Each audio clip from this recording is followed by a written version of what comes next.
once again to Real Shame. It's a show where we watch movies from our movie list to shame, hence Real Shame, or movie blind spots, basically movies we haven't seen, but we should, and now we are. I am one of your hosts. My name's Adam. My name is Andy. All right, so we're back at you with some movies that I haven't seen this week.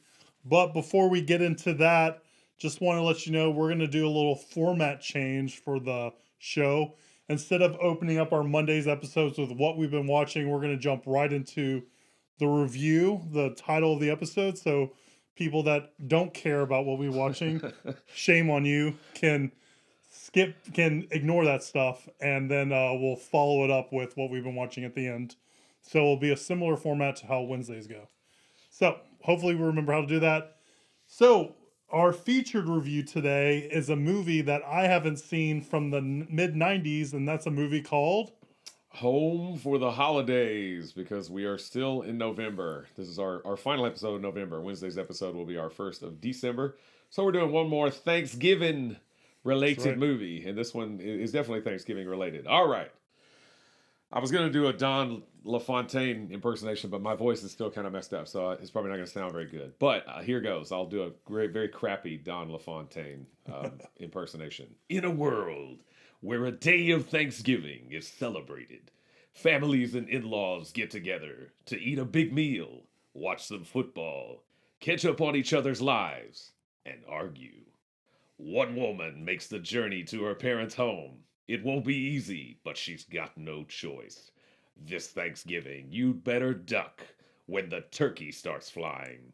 Holly Hunter is home for the holidays. Yeah, that was terrible. So, Claudia, we haven't heard a peep from you. How's your glamorous life? My glamorous life. My life. My little life. Tommy? Your glamorous life. Hit me? Is that right? The glamorous part. Oh, she was just fabulously fired from her job. You know plenty. I checked my messages. Shall I continue? Oh, yeah.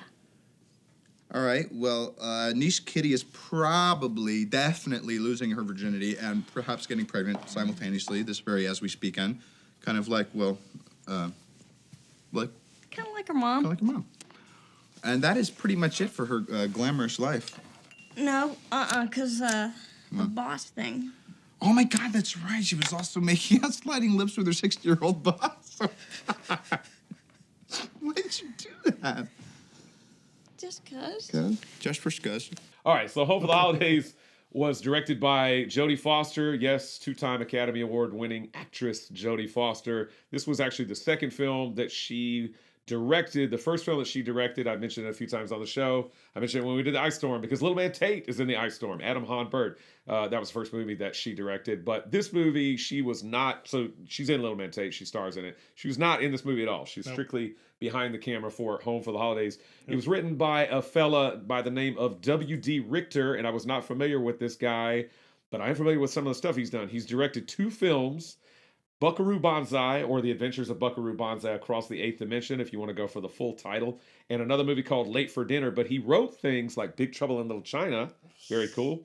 Needful Things, the Stephen King adaptation of the movie, the 1978 adaptation of Invasion of the Body Snatchers, and his final, he's not dead or anything, but his final credit, at least on IMDb, writing credit, was for the movie Stealth with Jamie Foxx. His career is dead after that movie. Yeah, well, I mean, that was like 16 years ago, so I don't know if I don't know what he's been doing since then, but apparently he's still around. I don't know. All right, so the movie stars Holly Hunter as Claudia Larson, Robert Downey Jr., way before Iron Man, as Tommy Larson, who is her brother in the movie. But around Chaplin era. Yes. Cynthia Stevenson plays her sister, Joanne Wedman. Steve Guttenberg plays Joanne's husband, Walter Wedman. Holly Hunter's parents in the movie are played by Anne Bancroft, who, of course, we saw in The Graduate, although she looks decidedly less sexy in this movie. Adele Larson and Charles Durning plays her father, Henry Larson. Aunt Gladdy is played by Charlie Chaplin's daughter, Geraldine Chaplin. Claire Danes plays Holly Hunter's daughter, Kit Larson. And finally, Dylan McDermott is Robert Downey Jr.'s friend, Leo Fish. There's a few small roles for people like Amy Yazbek, Sean Hattasey, David Strathairn, always love him, Mr. Pierce Patchett from LA Confidential, and Austin Pendleton. They have very, very tiny roles.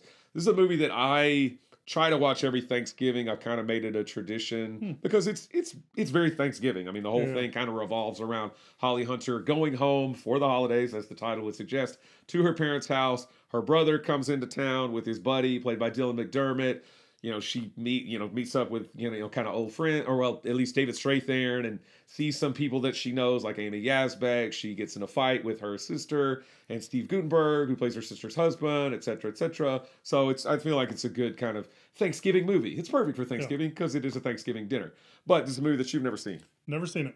So that's why we did it. It's November. Right. It's Thanksgiving time. That's what we do. So we're doing it. So I know I've probably mentioned this movie before on the show, but I don't know how much you knew about it going into it. I don't think I knew anything. Or I don't remember anything. All right. So going blind. Yeah, I just went into it blind. You're not going to offend me if you hated it. Yeah. No, I think the movie's okay. Yeah. It's not.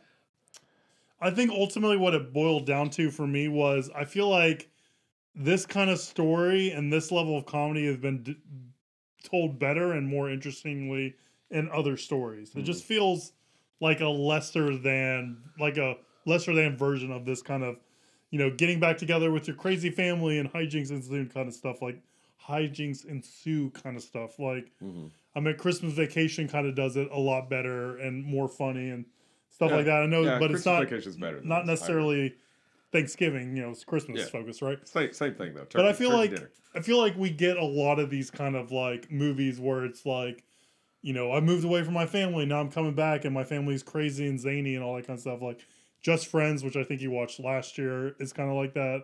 Ryan Reynolds is embarrassed of his former life and all that kind of stuff. Yeah. And to my mind, I just like, okay, this is kind of a tired, kind of a rote little storyline, rote way of doing it, and then it's just nothing is really surprising or elevates it past that roteness. So for me, I just think it's okay. I think it's done well, but nothing like was surprising or nothing really pulled me into it, right? I do think... Do you think you would feel differently had you not seen movies that came out after this? Probably. Like this? Probably. Yeah, I don't know how... Because you've seen this type of thing so many times by now. Yeah, I got you. Okay. Yeah, and that could definitely be the case, right? On that stuff. I do think like the fight at the dinner table is pretty funny. Yeah. Like that kind of stood out to me, and what happened to Joanne and stuff like that, I thought it was funny. But ultimately, turkey juice. She gets turkey juice all over turkey in her lap, dress. and then turkey juice all over her dress. And then she goes on this very like cringy, archaic kind of thing against Robert Downey Jr. That's actually something. Not that it's good what she says, but I do think that it does kind of set the movie apart because obviously back in the mid '90s things maybe weren't as progressive, and so there's definitely some dislike, shall we say, about the sexuality of Robert Downey Jr. because he is gay in the movie, and the sister doesn't really like that at all. She's embarrassed by it. Yeah. She thinks only of herself and how it affects her and how she looks, and she's not very open to it at all. Right? Yeah, but so I thought that was. But I know you laughed. Not that part of that. No, but I didn't laugh at that part. But no. What happened to her was really funny, right? I was going to say I know you laughed whenever Geraldine Chaplin got in the car and farted. You had to, right? Yeah, I did. She cuts a few. I think Kirby's like, "What's with Andy choosing a movie where people fart in it?" Because I'm like 12 years old eternally. That is funny. Yeah, it's classic stuff right there. Right. Right. Aunt. Yeah. So for me, like I said, it just felt kind of rote, like we've been here before, and it felt kind of generic, not like Hallmark movie generic, but just kind of like by the book kind of stuff. Nothing was really surprising or elevating it out of it. So that's kind of where I fall on it. But you say you watch this once a year, so what do you what draws you to this movie? What do you like so much about the movie? That's more of a newer tradition. I haven't been watching it every year for a long time. It's only been the last few years or whatever. But I think for me, I think I liked this movie the first time I saw it, but I think that it's just kind of grown on me because we have no shortage of Christmas movies. That's There right. are a gazillion Christmas movies. I feel like there's not as many Thanksgiving movies. There are definitely a good number, but there's not nearly as many Thanksgiving movies as there are Christmas movies. So I feel like I kind of grab the Thanksgiving movies that I can't, much like I grab the food at the table, right? hoard 'em. I hoard it, and Yeah. and so and this is one of Precious. the better to me kind of movies that takes Yeah. place at Thanksgiving, or one of the kind of funnier ones or whatever that I like to watch. So I feel like even if when the first time I saw this movie, I just liked it okay. I feel like it's grown, in like for me, that's a weird way to put it, but Yeah. my liking of this movie has grown. I guess that's a better way to put it over the years. So, but I mean, I like it. Again, Holly Hunter, I'm not sure that she fits with Dylan McDermott with Leo Yeah. Fish's character. Well, I could You see talking them about having like a little bit of a height-wise? fling. Well, I could well height wise, but I could see them having a little fling at Thanksgiving because it's like her this cute friend that her brother brought home, and, Yeah. and initially she thinks that it's Robert Downey Jr.'s new boyfriend or something Yeah, like yeah. that, like something happened with Jack, his former boyfriend, but in fact Robert Downey Jr. and Jack got married, Yep. just kind of secretly, but. So Dylan McDermott turns out not to be Robert Downey Jr.'s boyfriend, so he's available or whatever, and so they can have a little fling. I mean, I get that. I don't know that he would be getting on the plane with her at the end. I don't really buy that. The other thing I don't really like about the movie is I think Steve Guttenberg's. He looks like he's having a miserable time this Well, movie. I think he goes overboard with his like scowl and his kind of the way that he acts in the movie. He's very theatrical to me. It's almost like he's on stage and he's trying to emote to the last row of the theater. I feel like he's way too big. he the doesn't movie. really fit in it. Yeah, And but everybody else I think is good. Yeah, I was gonna say. So a couple of things too. Like, for me, it was really hard, like, to know where Holly Hunter was in age, because it felt like she was very, like, if she was 25, it would have, like, her character was 25, would have made sense because her parents were like picking her up from the airport and all the stuff she's staying in her old room. I mean, there's just stuff where it feels like she's like very, like, a young adult kind of thing. Yeah, More- but I feel like old people are like that, right? I mean, yeah, my dad's still like, he's like, "Where you going, son? Don't stay out too late," or whatever. And I'm like, "Dad, I'm like, I don't know. I'm really old." For me, it just felt odd. And then, you kind of get the fact that, her daughter's 16 and basically she was probably about she's gonna have sex 16. with Tim. Yeah. Yeah, and all that kind of stuff. And I do think there was like more things to mine for comedy. Like, she runs into the lady that was like the prom queen or whatever, right? And then that's it. It drops it, right? And I think that would have been interesting if she became like a recurring character. She kept on bumping into her and stuff like that, and when things were happening and stuff like that. So I do feel like it kind of left a lot on the table that it could have probably mined for some more comedy gold, because when it goes like broad, it's pretty funny, and stuff like that. And I will say at the end, I do like that her dad, when he talks to Jack on the phone, he's it's kind of sentimental and heartwarming. Yeah, I think that's a great scene. No, I think it's really awesome. So it's a good contrast to what we got with Joanne earlier in the film. Right. Yeah, I like all that stuff. Like you said, I really do like that scene. I also like that scene when I guess they're kind of watching football or something. And he's like, "You want a beer?" And he kind of tells her about, when we saw the plane take off, because he used to work for the airline, and and it kind of flashes back to that. He's like, "Oh, you guys were terrified of the plane taking off, but you were standing there and everything." It's very poignant. And Geraldine Chaplin's character is meant to be very funny because she's just a very wacky kind of aunt. Yeah. Again, she gets in the car and immediately lets a few rip. But she clearly is infatuated still with her sister's husband, Charles Durning. Interesting. After we watched, so Hannah and her sisters last week. Yeah, so but it's I find her, like, it's pathetic, but it's also very sad. It's and so it's like, but it's also played for laughs. But do we see them in the home movies, like at the end? Like, it shows all those. Because she talks about how he kissed her one time on the Christmas Eve. Yeah, and or I whatever. think we see that, right? Yeah. Okay, Yeah. So right. Yeah, I think there's a good mixture of. I mean, I don't think anything in this movie is necessarily like super laugh out loud funny. I mean, them kind of fighting and the turkey flying with in the water hose, and her farting in the car or whatever. Some of those things make me laugh. But I think there's a lot of good kind of drama, and again, I think that the having Robert Downey Jr. His character, be gay, and that some of the family not know how to deal with it. Again, I don't, Yeah. something maybe not you don't normally see in a Thanksgiving movie or something like that. A little, shakes it up a little. I think it's good. Yeah, and also one thing I was thinking while you're saying that too was the plumber. Really, nothing happens with that too. Yeah.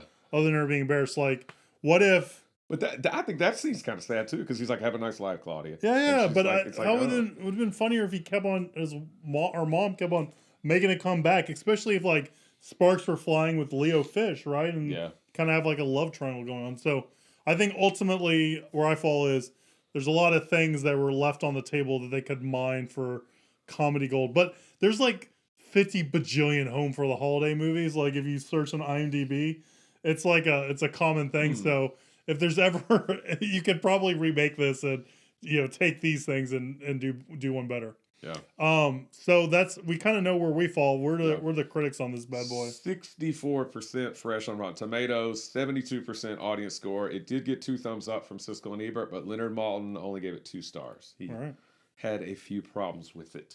Sounds good. All right. So now let's go into what we've been watching. This is going to take we did 200 episodes or 201 episodes the other way. So it's going to take a second. Right. So, okay. Andy, what have you been watching leading up to this? Okay, so we did a couple of Deborah Granick movies. Yep. We did Winter's Bone. We did Down to the Bone. She did another movie that doesn't have the word bone in it that we mentioned when we did those 2 movies called Leave No Trace, and I did watch it. I downloaded that to watch on the airplane. I did not get a chance to watch it. I watched it on Hulu, I think is what Hulu. I watched it. I liked it. I mean, I still like Down to the Bone the best, I think, out of all of her films. And again, I thought Winter's Bone was a fine film. I just wasn't super emotionally kind of connected to it. It didn't have a lot of to me. I feel like this film it probably falls kind of in between. Down to the my like of Down to the Bone and Winter's Bone. It's probably kind of in the middle. But I thought it was good overall. Thomasin McKenzie is in it with Ben Foster. Of course, Thomasin McKenzie is blowing up now with Jojo Rabbit and now Last Night in Soho and all that stuff. So her career's really taken off. But she's good. Ben Foster's good. I think it has a few other people. Oh, Dale Dickey, who was in Winter's Bone, is also in Leave No Trace. In fact, she plays a character named Dale. So it's not much of a stretch. But I thought it was pretty good. Other than that, I watched 2, horror movies. One is definitely horror. It's called The Collingswood Story. That was on Amazon Prime. It was actually just released on Blu-ray recently, but I watched it on Amazon Prime. I watched it because it's kind of the first, and I already forgot what do they call the movies that like everything takes place on the computer screen? There's like a particular... Oh, yeah, like Screen Life kind of movie. Yeah. So it's like the first one, and it's from like 2003. So it's very old. It's very, and obviously it's very primitive, like Windows 2000 it's or like whatever. Black and white Mac OS 7. Yeah, I mean it's old computer graphics, but it's pretty interesting because I wouldn't say it's a great movie, but it held my interest the whole time, and I just thought it was cool that somebody did a movie like that way back then. I'd never heard of it until I don't know the last few months. I heard that it was coming out on Blu-ray, and then I happened to see that it was on Amazon Prime, so I just sat down and watched it. It's not very long. It's maybe 80 minutes or something. Gotcha. But I thought it was decent overall. I thought it was fairly well done. And again, just kind of interesting because now we have a lot of those kinds of movies. I feel like that's like the new found footage type thing. And then the final movie that I watched is M. Night Shyamalan's latest film, Old. I feel like with him, it's the flip of the coin if it's going to be good or not. Well, yeah, I flipped the coin and it came down shit. This movie is awful. Okay. Man, I'm telling you. So, I feel like he doesn't get a lot of good reviews for a lot of his movies these days. I think people were higher on movies like Split than I was. I don't care for Unbreakable. I don't care for Split. I don't care for Glass or whatever they are. I think that's the 3 of them, right? The trilogy. I don't like those. I don't like most of his movies. I like The Sixth Sense, or I liked it when it came out. I haven't seen it since then, but I like The Sixth Sense when it came out. I think Signs is okay, although I haven't seen that in a long time. Signs is my favorite. I like the Visit with the grandparents, just because it's kind of funny, especially the diaper to the face. I don't think it's supposed to be funny, but we found it funny. It is funny, and I think it's good for that. But I think Old is awful. I thought it was awful. I think, of course, it has a twist. Like every M. Night Shyamalan movies, I think the twist is stupid. Yep. The explanation is The stupid. twist is stupid. I know the twist. The movie is stupid. Like it's Yeah. just not good. And I think the idea behind it could have been good. Yeah. But I think that the movie just stinks. And again, I've seen some of his movies that were just lambasted by critics. You know, this is terrible. This is terrible. And I ended up watching it and I go, well, it's not that bad. I think this movie's just as bad as everybody said it was, or possibly worse. I hated it. I really did not like Old at all, and I wish that I never would have watched it. But hey, I was curious. All right. What have you been watching? So I've watched some older movies. I don't know if they're that old, but they're from 20 some odd years, 20 from more than a decade old. I watched Battle Royale. It's a movie that Kirby hasn't seen, but she likes Squid Games. She likes the Belko Experiment. So she likes movies that are like this, where you got a group of people and they're getting killed or whatever happening. So I was like, well, you got to see Battle Royale. That's like one of the first ones that came out, because I think it came out in like the 2000s. Yeah, it's pretty early. Yeah. And I was like, you got to watch it, and it's a blast. Like, it's a fun movie, and it's just crazy and all that kind of stuff. And I think she had a lot of fun watching that movie. I don't know. I mean, I would say if you like movies of those ilk, of those, get people together and they have to either kill each other or escape. Battle Royale is a good one. Go check it out. I think it's based off like a manga too, if I remember correctly. Maybe I'm not. So that was the first thing I watched. The other thing I watched was Moon, which I know you've seen plenty of times. Yeah, Moon's one of my favorite movies of all time. Yeah. Like, it's in my top 10 for sure. Duncan Jones's Moon. Clint Mansell does a score. We watched it. I think it was also because Kirby's never seen it. She was watching her listicles, as she does, and she goes, "Have you seen Moon?" I go, "What?" I go, "I have seen Moon. I own Moon. Let me tell you about Moon," and all that kind of stuff. So, and she was watching some also behind the scenes stuff where, I guess spoiler alert for Moon, Sam Rockwell plays his own clone in the movie, and there are hints in the poster to that. Like, his name has like it's written on there multiple times, like it's almost like a shadow or like a echo of itself. And then also on the opening credits, whenever it says Sam Rockwell, if you look in the background, there's also a Sam Rockwell in there. And then and also on the Amazon page, it lists him twice. So Duncan Jones, who I think is a great director, he hasn't really hit it big, because his other directorial outings, which was the Warcraft movie, which was not great, and also the one he did with Jake Gyllenhaal, I can't think of the name right now, was also not great. So and then he did Mute for Netflix, which is also not great.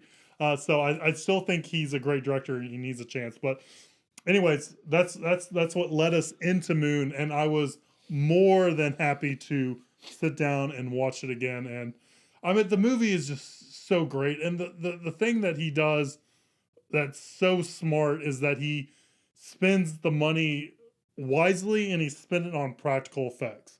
So from what I understand, like when he came out to do the budget for the movie, it was going to be exactly even, or it cost pretty much comparable to do it digitally in the computer and also do it practically. And he did it practically, and it makes the movie feel so much more real than I think it would have been if he did it digitally. Like, there's like a veracity to it. There's just like this realness to it that I just feel like sometimes we're just not getting anymore on these, really CGI laden movies and stuff like that. And Clint Mansell's score is just so beautiful and so propulsive, and just drives the movie, as it goes along. And it's just a great movie. So, obviously, big fan of the movie. You've seen Moon, right? Mm-hmm. Yeah. Do you feel the same way or no? I mean, I liked it. Okay. I've seen it twice, I think. Yeah. Oh. So it was also a movie I'd watch like once a year, just because I really liked it that much. So that's kind of what I've been watching this week, or since last week. So okay, we did our featured review. We did what we were watching. What are we pairing Home for the Holidays with? We are pairing it with Home for the Holidays. What? Are you confused? I am. As We're gonna you watch said- it. We're gonna watch it again. Yeah, as you said, there's plenty of movies. There's no shortage of movies called Home for the Holidays.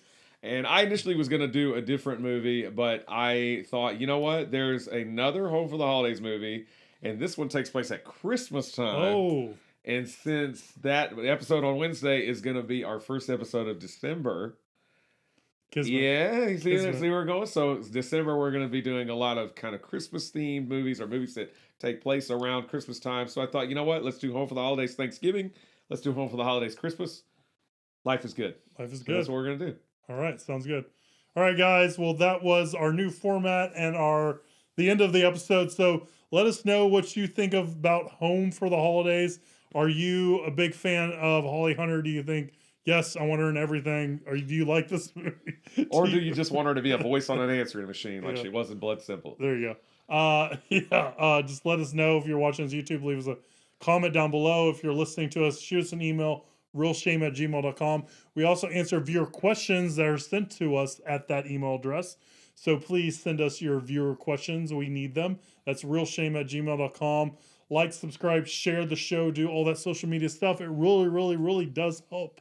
And we are really appreciative whenever you do that. And we see it when you do that. So we like that. Thank you.